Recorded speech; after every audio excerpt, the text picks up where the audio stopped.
All right, so this will be the episode 4, the last episode in my sprinkler system, 25-year-old sprinkler system upgrade. While I'm waiting, I've got a 5th valve that I explained in episode 3 that I haven't installed yet. So I got 4 of the 5 valves installed. I'm still waiting for a part from the place I got this manifold, the gray piping from. Action Machining. They're actually in Utah, and I think I said they were in Wisconsin in one of the earlier videos, but anyhow, they're in Utah. I have two more parts ordered. This stuff is great because I changed my design. I was going to put 5 heads on one manifold. I didn't have room, so I thought while I'm waiting for that last 2 parts to arrive that are going to tie my final pipe in. So this is the last one. That'll be the incoming, and the out to the sprinkler heads is over here. So I thought I'd start the wiring, and I bought a new jumbo irrigation box from Amazon. It's an Orbit. This is the biggest one I could find, and it's going to fit all 5 of my valves. So that's good. So I put the box on just to test fit it. I'll probably have to lift it off to do that final valve, but anyhow, I've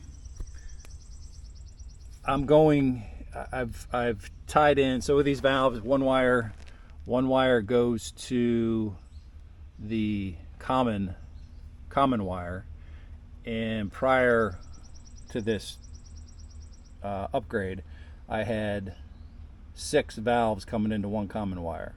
So now I eliminated 1 zone, which I didn't use. So now I have 5 zones. So I'm only going to come in. So I've got three wires coming into one common here, and then the other one I'll have 2. So I'm going to have the controllers. Most controllers have room for 2 common wires. So I'm going to take advantage of that. And then I've wired my 3 valves into one common wire, and I've wired them.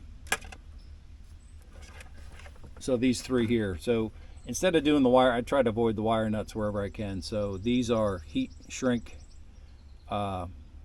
fitting. So I've got a end-to-end butt splice on these, which I think is stronger, and I'm trying to keep them organized. So I'm just gonna hit those with my wife's hair dryer to shrink them down.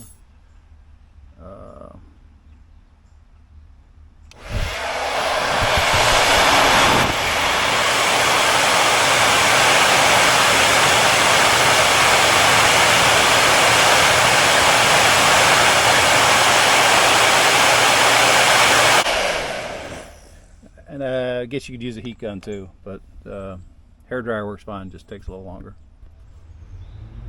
And then the last step on the on these connections that I put inside the shrink fitting is I covered it with 3M marine adhesive to seal it up, completely seal it up. And that's the 3M marine adhesive, so that'll be totally watertight. So that's the gist of the wiring. I'm not going to show any more than that. This will get put in a grease cap. When I get everything ready to go, this will get submersed in this grease cap. The 3 go into the common wire, and then the last 2, I've got 2 more valves, red and yellow, to wire up, and then the blue common wire. This is my 2nd common wire. That's going to go to the last 2 valves. So that'll finish the wiring, and then I should be able to go and program my controller. My new controller senses if a valve is online. If I guess a valve isn't getting voltage, the controller knows, and it gives you an error message, which is pretty cool. This is one of those controllers that I can control the system from my phone or from anywhere in the world, I guess. So I'm going to finish. This will allow me to complete the setup on my controller. So this is a new controller I installed, super simple. It's a Yardian Pro. Quick connect, push button fittings. connections. I'm going to go with 2 commons, so I don't have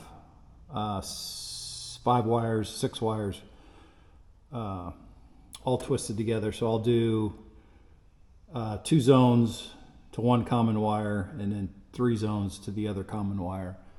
So I'll have at most a 4 bundle wire connection. So I don't have, the old one was actually 7 wires bundled together. This will be using the 2 commons. I'll have the max of 4. And this is the old controller that came off there, Hunter Pro C.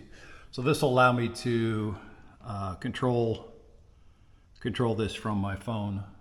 And if I'm traveling, or if I'm laying in bed and want to turn it on at 4 in the morning, I can do that, or turn it off, whatever. So that's the controller I went with. Super simple, 24 volt, plugs right into an outlet.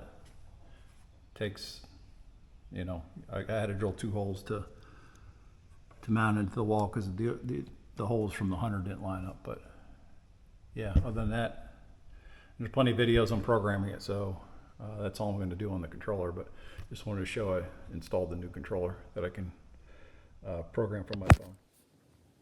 All right, so the total cost for my sprinkler upgrade came out to $526. So the manifold parts from Action Machining came out to $117.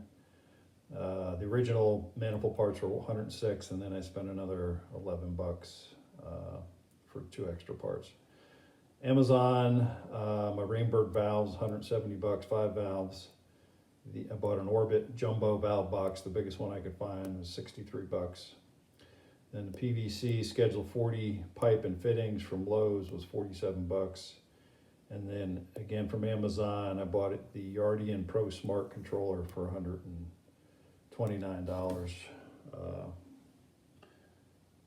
And that's the controller, for a total of $526 minus my labor.